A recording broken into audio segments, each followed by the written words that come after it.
You are listening to the On Purpose Podcast, your guide to living a more purposeful life.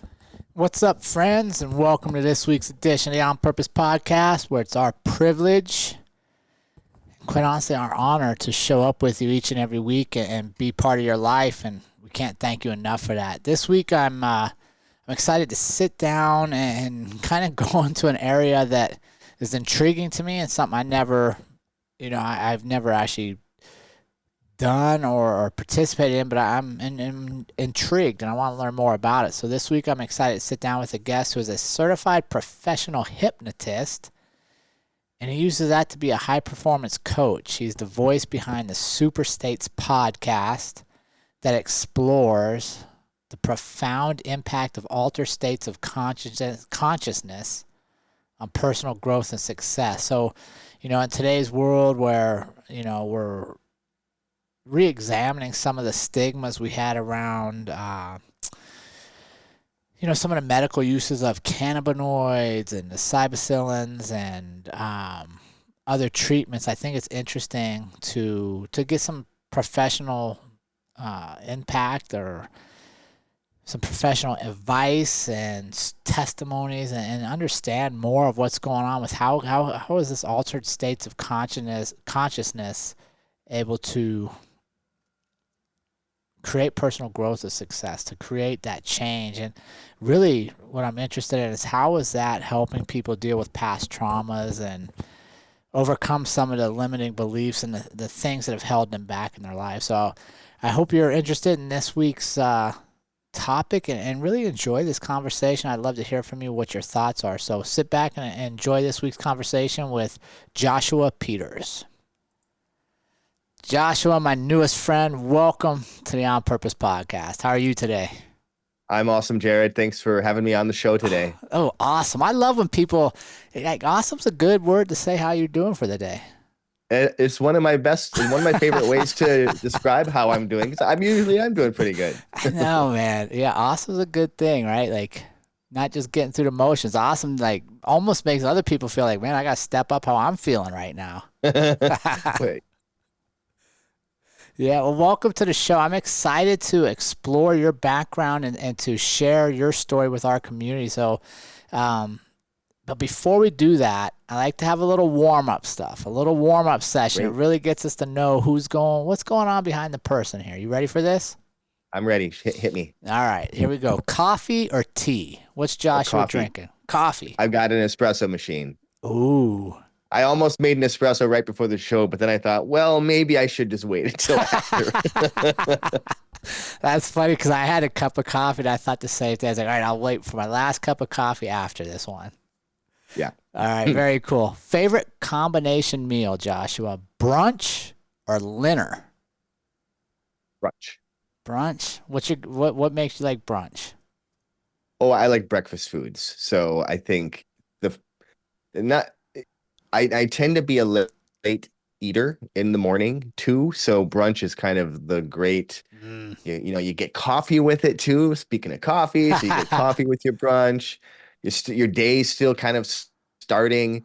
There's all possibilities are still there, and usually a brunch means you're eating it with somebody else. So it's a great connecting time. A little community action. Yeah. That's good. Sunrises or sunsets? Sunset. Sunset, why? I think I see a sunrise more than I see a sunset, but Okay. I think it's the sunset is, to me, it's like, that was a nice day, and now we're kind of winding down to the evening. And usually if I'm seeing a sunset, it means I'm outdoors. I'm probably not in my day-to-day working life. And so it's more, I get a sense of relaxation. So there's a calmness to it. Yeah, no, that's good. All right. Hardback or physical book or audio book? I actually like them both. Okay. And it kind of depends on the book. If it's a book that I'm going to want to reference a lot, it's got to be a physical book. And Sure. In fact, I've bought physical books and audiobooks together and electronic books. I've bought all three before because that's how my brain wants to work. Um, I love audiobooks for when I'm driving and over a long distance, and I want to just kind of pull in a lot of information. Uh, but sometimes I don't retain it as well as when I do when I'm reading a physical copy. Yeah, that's a big point, right? That's why I honestly I can't do audiobooks because I feel like I don't necessarily retain the information. Yeah, Yeah, it's more, I think it's easier to zone out on an audiobook than it is the physical book. very totally true. I've done that many times. And then I'm like, oh, shoot, I just spent 10 minutes brain dumping, wandering, and I have to rewind the book, previous chapter. All right, Joshua, you got something pressing on your mind. You gotta get it cleared out. Do you go to music or silence to get your thoughts where you want them? Music. Oh, what are you gonna listen to? Oh, I'll probably listen to some chill out music, maybe some slow dub music, some Slow. kind of background, Okay. just a steady beat, but not like anything crazy. Yeah. Yeah, that's good. That's a good one to know. How you feeling, Joshua? You warmed up, my friend? I'm warmed up. Let's jump in. Yeah. All right. So you're a professional hypnotist and a high performance coach. Share with me, how did you get into the line of work of being a hypnotist? Yeah. Well, I actually learned about hypnosis at the age of 13. And I learned about it from a random book in my middle school library. It taught me, and I was kind of fascinated. So my dad was an amateur magician, and Okay. not like he did it very much at all, but he, as a kid, he really was into it, and so he would do it with parties and stuff. So there's a connection between magic, performance magic and hypnosis. There's a lot of similarities there. And so I was kind of around him doing that, and I saw this book on hypnosis, and I was really curious. I learned some very simple things, basically a relaxation process, a progressive muscle relaxation, where you kind of start from the top of your head and go down to the bottom, relaxing every little bitty muscle at a time. What that does is it puts you into a calm state. It helped me fall asleep. It helped me be calm during tests and things like that. And then over time, I kind of forgot all about it and kept going through life. And then I started making a lot of choices in life by not making choices, Mm, and ended up at about the age of 32 in a marriage that was a bad fit with 5 kids, and living in this small town where I grew up and I never wanted to live, but I was there for 20 years. Uh, uh, and all because I was just like kind of going along with whatever was happening. And I really had felt like a victim the whole time. mm, It's like life would happen to me instead of me making choices. sure. I got to a point where it was like, I can't, I, enough is enough. This isn't working anymore. And I, I went to a seminar called Landmark Forum, which maybe you've heard of that. And in the Landmark Forum, they told me they kind of take you into this state to talk about altered states we were Yep. discussing earlier. The whole thing is set up to take you into an altered state to help you break out of your patterns. And at the very height of it, I mean, I don't know if this was the height of it, but this was the thing that meant the biggest change for me. They said there isn't any meaning to life Mm, except the meaning that we give to things. And we can choose what that meaning is. sure. And that really hit home with me. So I started making choices. I quit smoking. I found a job that was closer to my home so I could be there with my kids, and it was more in alignment with my values. I filed for divorce because it was clear that that marriage was done. I started getting involved with the community instead of feeling resistant and negative about that whole thing. And I started to change my life around. It took about 10 years to kind of dig myself out of this hole that I had created for myself. And at the end of that 10 years, I decided to move from this small town in Wisconsin up to the Twin Cities, Minneapolis, St. Paul, where I live Yeah. now. And but but I still had some kids in high school and they didn't want to move with me. And that was really hard because Yeah. I really identified as dad and I wanted to be there for my kids. Like that was one of the most important parts of my life was being there for them. But I also knew that this move was the right thing to do. So I had this kind of conflict. Mm. I met a hypnotist and I worked with her to move through that fear. And again, it was just like you get to choose. So I've set up the life so it still works. So I could still be there, but I could also move.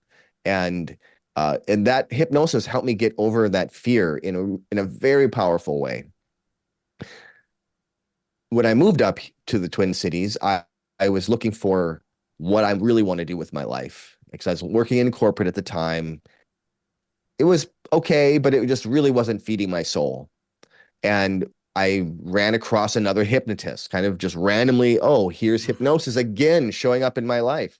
And when I thought about it, I just realized if I could help other people move past these blocks faster than it took me, like literally took me like 10 years to just kind of brute force smash my way through, uh, then that would be the most empowering way I could think of to live my life. Uh, and so I did. I mentored with a hypnotist for about a year, and then I started working with friends, family, coworkers, anybody who would sit down with me and practice for about another year and a half. I started working with clients then, and after about a year and a half of building up a clientele, I was able to go full time, and then I did that in fall of 2018. So I've been full time since then.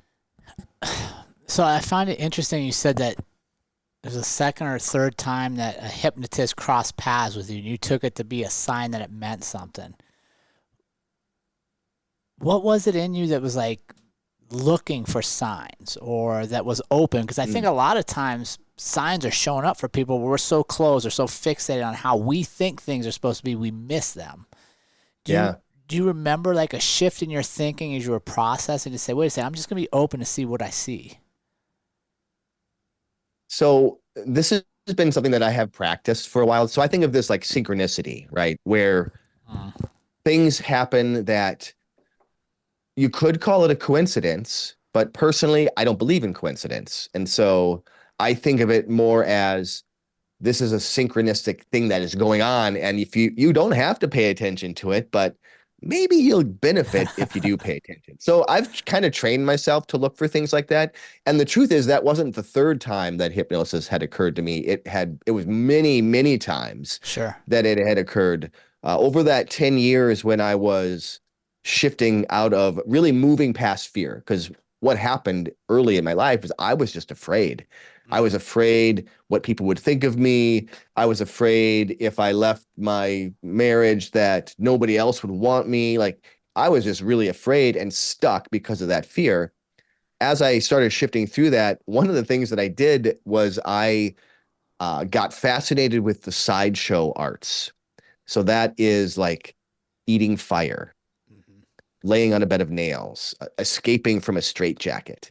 And hypnosis is another one of those things that's often in that same kind of realm.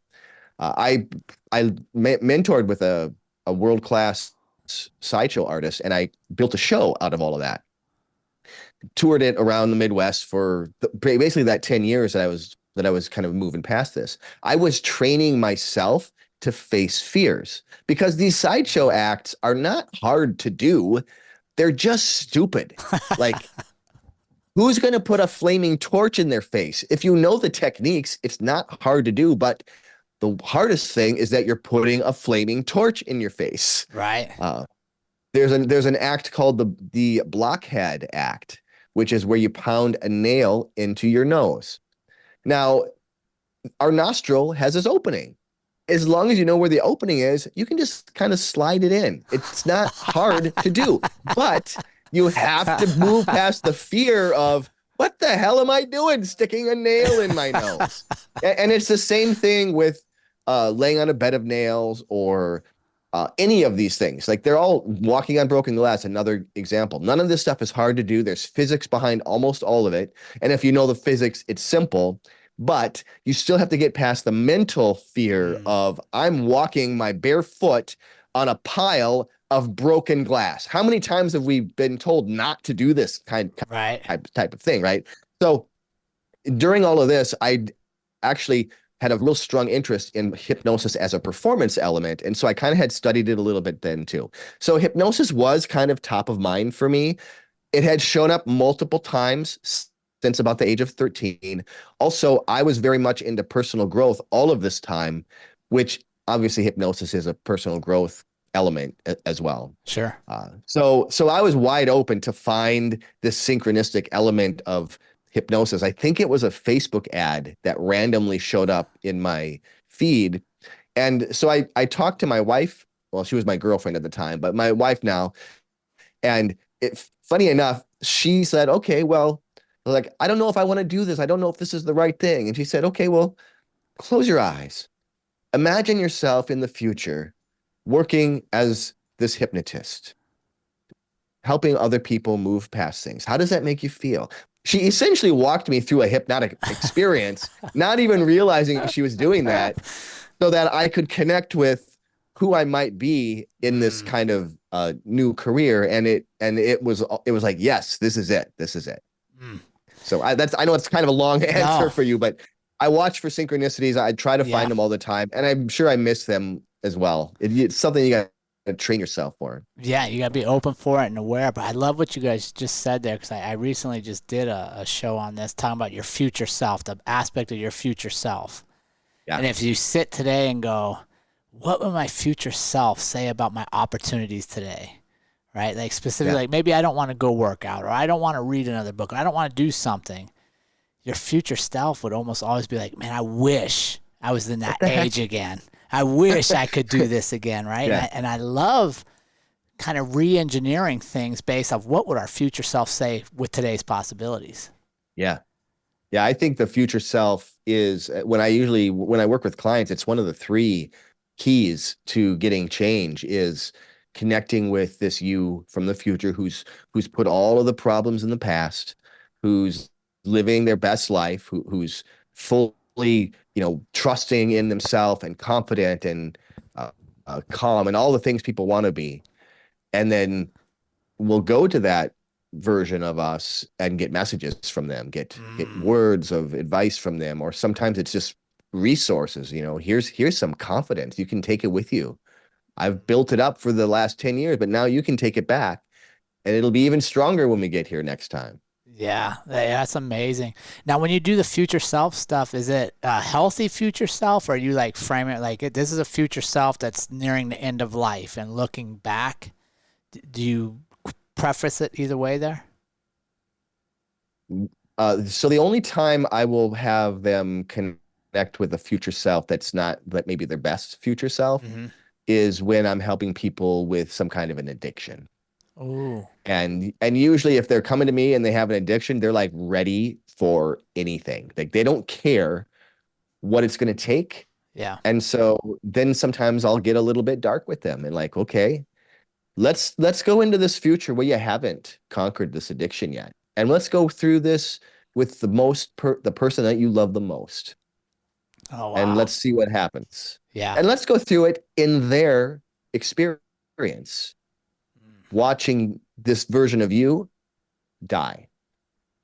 And that can be a really powerful way to shift their mindset around about what they're doing into connecting with the future. However, we don't do that only because this is about empowerment. Yeah. This isn't about like you're being bad or anything like that. This is about let's get you to where you want to be and connect with this future you. So for the instance, to your answer, I don't necessarily tell them where to go into the future. I'll just have them be that future who is that future self who's put the stuff behind them. Maybe it's a year in the future. Maybe it's 5 years in the future. It's kind of up to them to make that decision.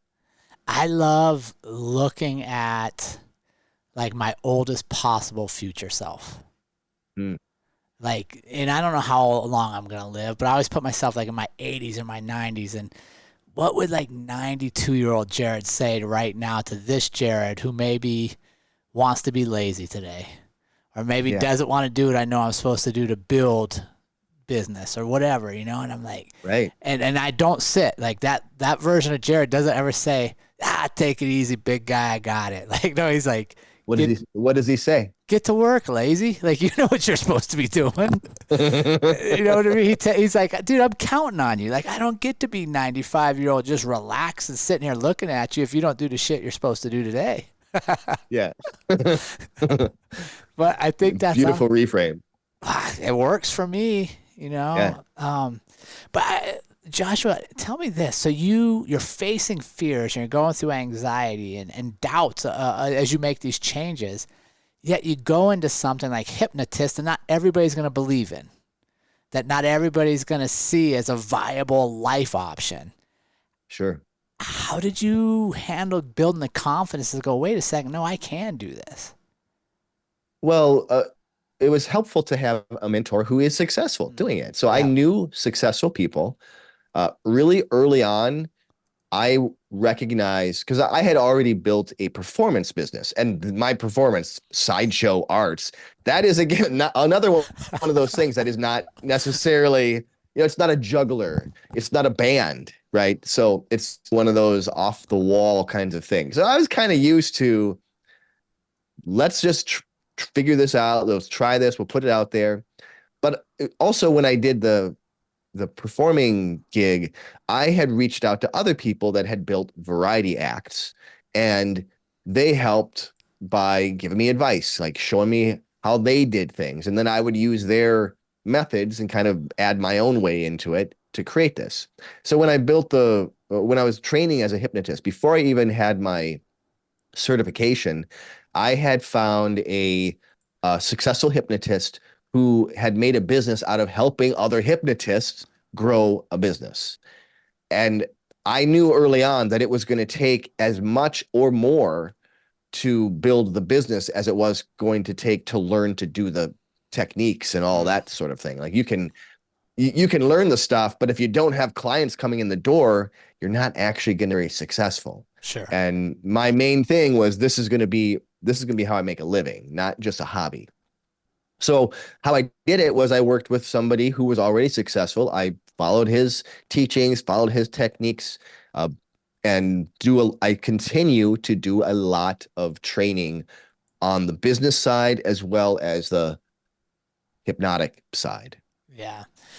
Share with me this, Joshua, because this is one of the things I always like to look for clues in success and commonality. And I can't tell you how many times I've talked to successful people like yourself, and one of the basic foundations to that success is they get a mentor or they follow somebody who's already doing it instead of trying to recreate everything themselves.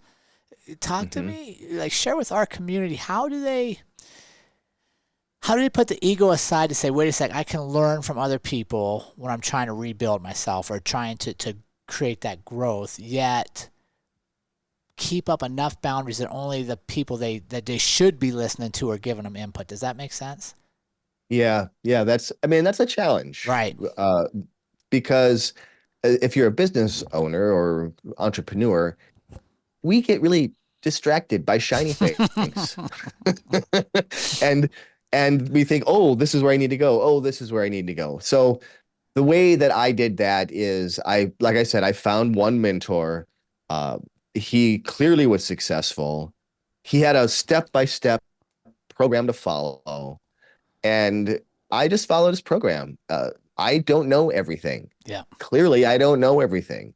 But this was a lesson that I had learned early on. So through those 20s, early 30s, I had been so afraid that I might look stupid, that when I would talk to somebody and we were just talking about something and they were talking about something that I didn't know, I would never admit that I didn't know everything about that thing. And so because of that, I never learned shit. They would talk about, and I'd pretend that I knew what they were talking about, but I didn't actually learn anything. Yeah. And I realized eventually that that was actually hurting me. Like they don't think any less of me if I say, "Oh, I don't actually know anything about that. Can you share something about that?" They actually love that because Right. people they want to share the knowledge that they have. And so I learned that I don't know everything, and I don't know if you've ever heard of the growth versus a fixed mindset, Oh yeah. probably, as you know, just knowing what your podcast is about. But that's what this is. This is a growth mindset versus a fixed mindset. And fixed mindset is basically who I was in my 20s. I know everything. And if I don't know it, I guess I'm not going to get there. Like, a fixed mindset believes that you have a certain amount of innate intelligence or talent. And some people have a lot, some people have a little, and you're just kind of born with it. A growth mindset believes that you can always learn, you can always get better, and there's no limit to what you can learn. Yeah, So, it's interesting you said in the 20s because I would 100%. If you met me in my 20s, I was the most arrogant, egotistical. I knew everything about everything. And if I didn't know it, I wasn't supposed to learn it person, right? yeah, And now that I'm in my 50s, one of my favorite things to say is, I have no idea. You tell me. yeah, You know what I yeah. mean? It's Teach way more me. fun that way. Yeah, then and I know it wasn't just a me thing. Yeah. It's a pretty common thing for sure. Um, to have that same kind of an experience, right? To think that when you're young, yeah, just know it all. Uh, yeah, I lost what we were chatting about there, but Yeah. No, that's perfect. Yeah. I the think, growth mindset versus the fixed yeah, mindset. I love it. So when did you, when did it dawn on you that, like, wait a second, I can take this from a sideshow art and really make it really dive deep into a personal growth and development to take people that are already achieving, but help them achieve more. When did Hmm. that strike you as like, wait, I can do this with this as well? That occurred basically when I worked with that hypnotist to move past the fear around the move. And that experience was so powerful that it put that in my mind, so that when I saw that Facebook ad that's like, "Hey, interested in learning about hypnotherapy? Come to this meeting." And so then I was like, "Oh, that's right. That really helped me back then." Mm. I've been doing a lot of work to try to become the best version of me, and it's pretty slow. what Yeah. what could happen if I both worked with a hypnotist and learned how to do this? I bet going through the whole process would help me transform my life too, because I'm going to have to do some of this work. So that was kind of the stuff that was going through my mind. And I knew people made a living off of this because I had started to do research on it. And you know, it felt easier to find clients doing this than to build up this sideshow act and Yeah. try to make a performance as a business. So I went with what I felt was the right thing to do. Also, I in helping people, I enjoy learning. One of the things that I love about this is that I'm a lifelong learner, as Yeah. you probably have guessed already. One of the things I love about this is you're always learning. Every client has a different way of seeing the world, and you have to shift things a little bit for everyone. And not only that, but all of the hypnotherapists or coaches or NLP practitioners that are out there, we all do things a little bit different. Sure. And we all go to these different conferences and we teach each other the little bit different way that we do things. And so you're always learning, bringing in new tools. And that is just fascinating to me, how, that's that growth mindset Right. again. What else can I learn? How can I do this a little bit differently? Yeah. No, that's awesome. How do you use hypnotist or hypnosis, I'm sorry, to get people to align with their life's purpose? How does that work for someone? A lot of times it's helping them to get, I mean, the way that I look at it is we already have Mhm. all the information that we need. Like we have all the wisdom inside. We just get in our own way. Hypnosis can help you get into a relaxed and a focused state so that you can get some answers from, call it the unconscious mind, call it the future self, however you want to think about it. Like there's a lot of ways to think about this part of us that is something more than the conscious mind. Right. But it lets us tune into that. And that's when we get wisdom. That's when we get knowledge. That's when we learn how our bodies are working. So a lot of what I'm doing to start with people is I'm helping them calm their nervous system, because most people are running around and their nervous system is just on edge, and we're feeling anxiety and fear all the time. And maybe we don't even know it because we've just been used to that this is just how life is.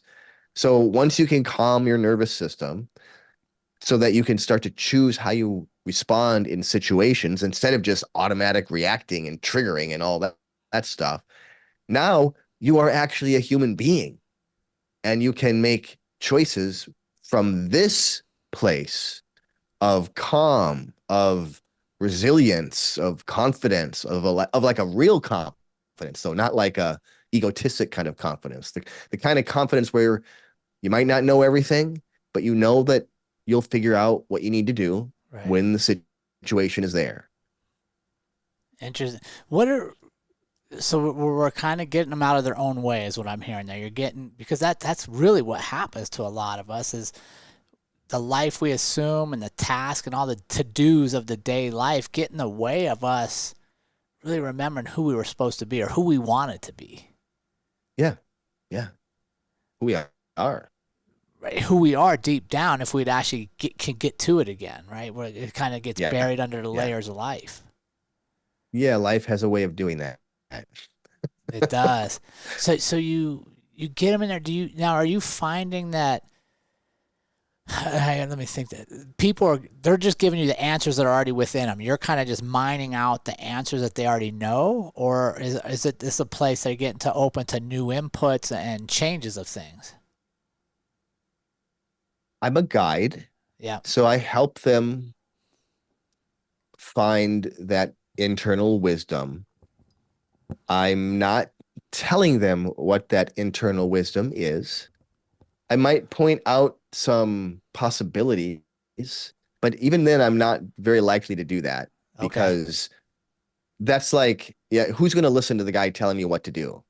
Nobody. Right. But if I'm just asking, most of the time I'm asking questions so that they can so they can get out of themselves the answers. Yeah. And that's where you get the big ahas. Like that's the difference between like a coach and a consultant. Like a consultant, they're going to come in, they're going to tell you what to do to get the job done.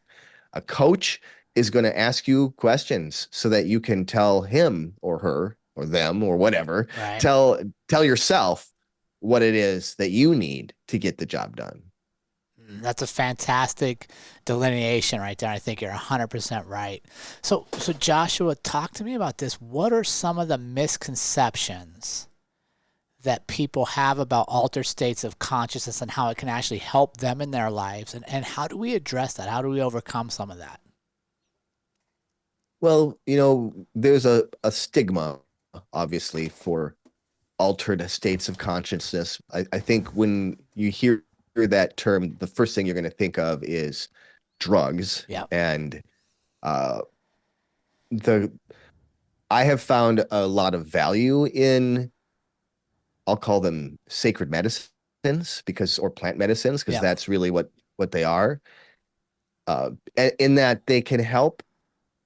Like we've measured this. We've used in brain scanning to measure that when people take, say, magic mushrooms, so psilocybin, for example, the brain is starting to connect in ways that it doesn't normally connect. Now, the problem that we generally have is our brain is always trying to be efficient and use as little energy as possible. So this is like the neuroscience behind our problems, right? Yeah. And so what it does is it looks for pathways. And when I say a pathway, it is a literal pathway of neurons connected to neurons within the brain. These pathways are developed throughout our life. Usually when something happens that's emotional, and then we figure out how to get through that situation, we've created a pathway. Yep. an example for that could be something like anxiety, right? Uh, you're a kid, probably 5 years old or something like that.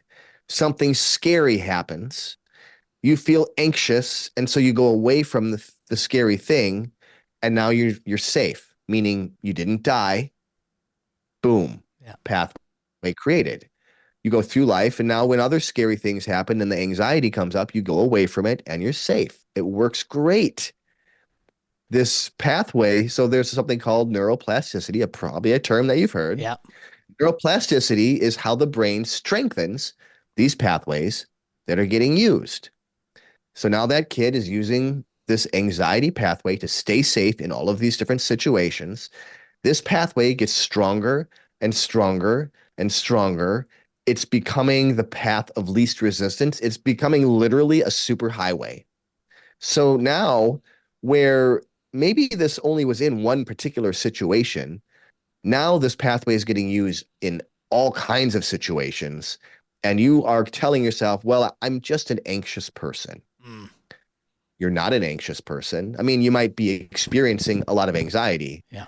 but you are inherently not an anxious person. None of us are. We are born perfect. Then life happens and the brain does what it does. It's supposed to be efficient and effective and keep us safe, Yeah. meaning don't die. Not necessarily to thrive, though. Yeah.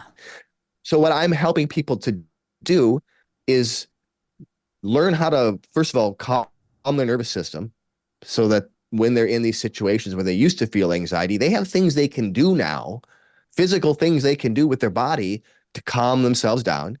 So that's what one thing that we do. But then we uncover what are the programs that are running, like what are these things that happened that created this program in the first place. We use hypnotic techniques to clear those out, to basically heal that stuff, Mm. learn the lesson that needed to really be learned back then, or give that younger you whatever it was they need, or get the parts to work together. There's lots of ways to do this. Yeah. And if from a neuroscience point of view, what we do is we talk about the problem that activates the neurons. Then we use these processes to send those neurons down a new pathway again and again and again, using neuroplasticity to strengthen the Yeah. new pathway and to weaken the old one. That is change work right there in every situation, every kind of technique, whether it's hypnosis or altered states, like, okay, coming back to psilocybin. Yeah. The whole point of all of that is it connects your brain in different ways. I've heard it described like if like our brain is like a ski hill. We've got all these pathways that are running down the hill that the same people, or not the same, everybody runs down the same pathways. That's what I Yeah. mean. So the pathways are pretty strong. They're pretty powerful. You just slide right down them. Psilocybin or any kind of psychedelic, ketamine was the one that I was talking with somebody about recently, or hypnosis is another way to do this. Altered states Yeah. essentially are like a fresh snow that covers the whole mountaintop. And now you have an opportunity to create a new pathway. That is what's so powerful about, for example, psychedelics, because they just do that. You take the medicine, it does it. With hypnosis, we're doing that in a little bit different of a way. There's other ways to do this as well. Breath work is a great way to also create that neuroplasticity. Um, music is a way to do that. Meditation is a way to do that. Powerful sexual experiences are a way to do that. Like there's a lot of ways to alter our consciousness and then to create change. Most of the time we alter it and then we don't create change, but that's okay too. Like that's recreational altered states of consciousness is still recreating. You still have the opportunity there. So with this, what do you think, Joshua? It's getting more mainstream again, the altered states, the cyber, a lot. It's coming up in both governmental terms and in a lot of the social media. People are saying, wait a second, there's different ways to do this besides prescription drugs or outside of what has been norm in the past. How do we stay safe to continue to allow this to be medicine, because that's what I believe it is too, right? It's natural Yeah. medicines. Yeah. How do we continue to move forward but stay safe with that so that we don't revert back to, kind of like, in the 60s, LSD was being studied, mushrooms were pretty prevalent, and then in the 70s, we had a bunch of laws against it, and it stayed that way for quite a while.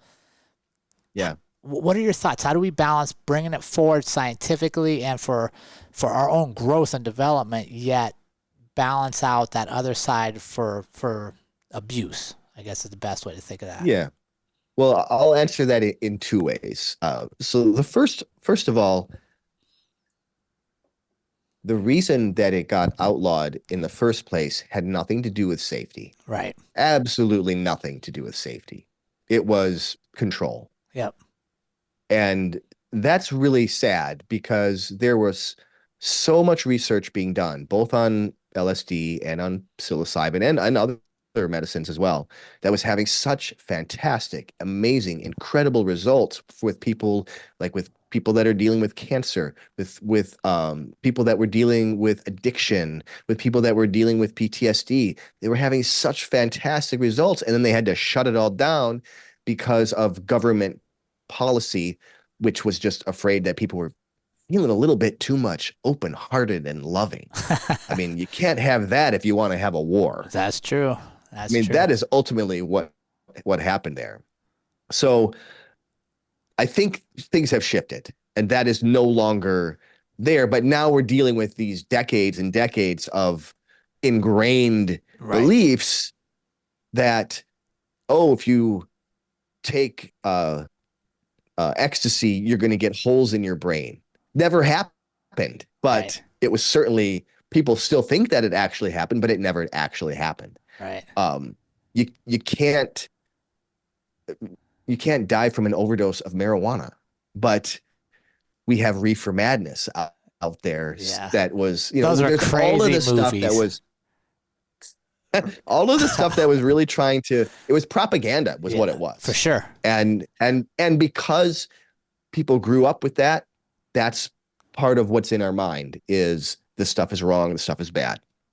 So that's the first thing that I'll say. The second thing is definitely if you don't have any experience with these things, find somebody to help as a guide.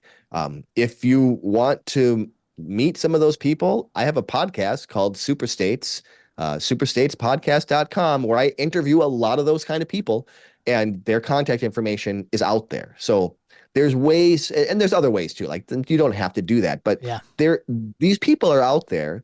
They want to help, but do your research too. Yeah. Because there's also, I'll give a good example.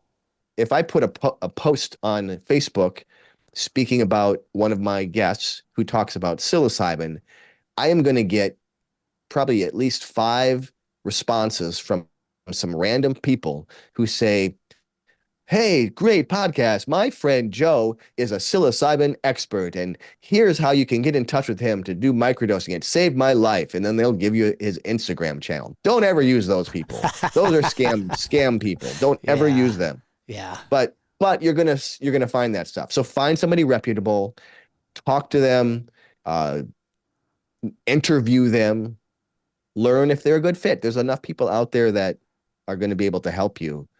That and you can also go with something like ketamine, which is totally legal. Mm-hmm. There are experts that are psychologists that are out there helping people use this in a way that can be very safe, very powerful, and very controlled. So, there's whatever kind of experience you want to have, you're gonna be able to find it.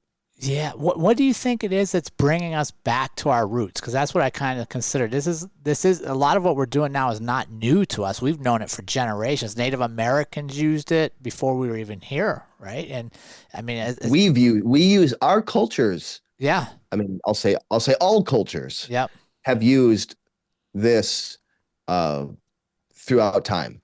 Yeah. It's only recently that it got shut down, and that would be a whole nother podcast. For sure. To talk about that. But yeah.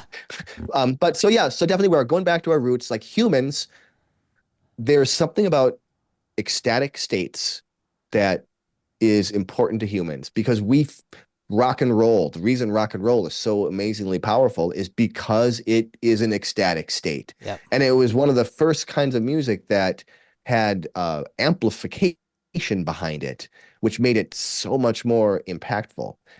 Rock music is like tribal music that has been around since the dawn of time, like literally since humans had a fire and they were banging two sticks together or Yeah. rocks together Yeah. or just singing. We've been practicing altered states, ecstatic states to gather information about our world, ourselves, the plants around us. There's so much more available to us than we realize, and because we've shut it down in our modern society. Yeah, I agree with that, Josh, and I think it's also a testimony to where we are currently, and that is we have so much information at our fingertips that we can now choose, right? Do I want to experience something different? Do I want to maybe move past some of the layers that I've built up over all these years that are now so ingrained that I can't necessarily do it by myself? Maybe I need a little bit of help to really get back to who I wanted to be. And that's what I love. As much as technology gets bashed in certain circles of stuff, I love the fact that I can go on right now and look you up, go to your show, and learn something new. And maybe I don't even agree with it. Maybe I can go find something I totally don't think I agree with just so I can learn. Yeah, right. We live in a pretty amazing age. And nothing's trying to eat me. Nothing's trying to kill me when I walk down the street. Like there's no saber-toothed tigers. So, right. Which I think is that key, right? Because like you said earlier, our mind is designed to work as efficiently as possible and keep us safe. And now because we don't have a lot of those natural threats, that safety piece gets confused, right? The safety Absolutely. can be anxious about everything, fearful of the unknown, fearful of just following my dreams. I'm so afraid to just believe in myself. Yeah. And that's what might happen. Right. Oh my gosh, I'll be successful, which is what I love what you're doing, right? Is because you're getting back to who I'm really supposed to be and helping me see it. So what would you say, Joshua, to somebody that's skeptical about hypnosis and on the fence about exploring its benefits for them? What would you say to that listener? Well, the thing is, you don't have to believe or disbelieve in hypnosis. It is a thing. You can measure it with instruments and see that changes happen in the brain when it happens. Ever since humans have talked, we've been using hypnotic techniques. It's the same thing that shamans do. It's just modernized. And not that I'm saying I'm a shaman. It's a similar kind of technique that has been around, again, probably since we've been banging sticks together in a different, in its own way. And so what I would say is have an open mind, and now also know that you don't have to use hypnosis. There's lots of ways to make change. I like hypnosis because I like to use words, and I like how words can shape reality. And one of the ways I look at reality is I believe all of this is held together with words. Like it's literally held together with the stories that we tell ourselves, both at a micro level, like your personal story, right? We all have, I already told you my story, and but it's also at a macro level. We have history, his story. We have the Bible, right? Books from times. We have the myths throughout time. I even think of the Big Bang as a story that we're telling that's holding all of this together. Yeah. But we can change our story. And when you change your story, it's going to change your life, because my story used to be, I'm not enough and blah, blah, blah, blah, blah. But I don't tell myself that story anymore. Yeah. I tell myself a different story that actually is more empowering and impactful and makes a difference to my life. Yeah, I love how you said you got to have an open mind, right? You got to be open mind to what it is you want in this life, and what it is you want, and like you said, what it is you want to be telling yourself, and that's probably the most powerful story we have going is the one we're telling ourselves that nobody else can see. Yeah. And the other thing to know about hypnosis, and I use the word hypnosis because it does have a charge to it. Yeah. And I've tried this. I'll go to a lot of networking events, and I used to introduce myself as a hypnotherapist, which I'm certified as. Most people's eyes glaze over and they're like, "Oh, I don't need a therapist," and then they walk away. Yeah. When I introduce myself as a hypnotist, their eyes light up, or they go, "Stay away from me." But either way, their eyes are lighting up and there's something that happens. Yeah. And then we have a conversation. Even if they do this, I just go, "You're going to have an amazing day." And then they laugh and then we talk, right? Yeah. So, and most people have had some kind of experience at a show, or a relative who used hypnosis to quit smoking or something like that. Right. And so a conversation happens. So I like to use it because of that, because it does have a charge to it.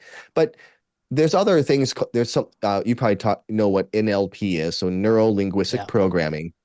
It's a very conversational style of hypnosis, but it doesn't use the term hypnosis. It just uses a different term. Many coaching processes are using NLP types of things and using hypnosis as well. A guided meditation, that is a form of hypnosis. Yeah. Like you're probably already doing it. You just don't realize it. Hypnosis is a focused, relaxed state where you have access to those internal resources that you just don't always have access to. I love it, Josh. Thank you so much for joining me this week and sharing your knowledge with our community. Where can we stay in touch with you, and where can our community come to you for further information on this? Absolutely. I got two ways for that. So my main website is xfactorhypnosis.com. And pretty much there's links to everything in there. There's links to all my social media. There's links to my podcast. I have a YouTube channel, which is really just the podcast as a YouTube channel as well. So you can find everything there. And if your listeners are interested in kind of having a little bit of an experience, I have been building out a way for someone to get a hypnotic experience using both emails and some guided recordings. And so I have what this does is it helps you get past a block. Think of it like a fear, a worry, or an anxiety, something that's held you back, in about a week. Oh, nice. And it'll clear it out. So what I'll do is, if you go to xfactorhypnosis.com/on-purpose, that will take you to a free version of that. Thanks, Joshua. That's awesome for our community. I appreciate you having me on the show, Jerrod. It's been a pleasure. Man, I can't wait to keep in touch with you and to follow along. And I've enjoyed the podcast. I listened to it a couple times over the weekend to get ready for this interview. So I just want to take a moment, Joshua, and thank you for believing in yourself. Thank you for wanting more in your life, and then having the courage to share that story with all of us so that we can grow alongside you. Oh, I appreciate you, Jerrod. Thank you so much for having me on the show and for sharing the message. Thank you, sir. And remember, team, life is far too short to live any other way than on purpose. We will see you all again next week.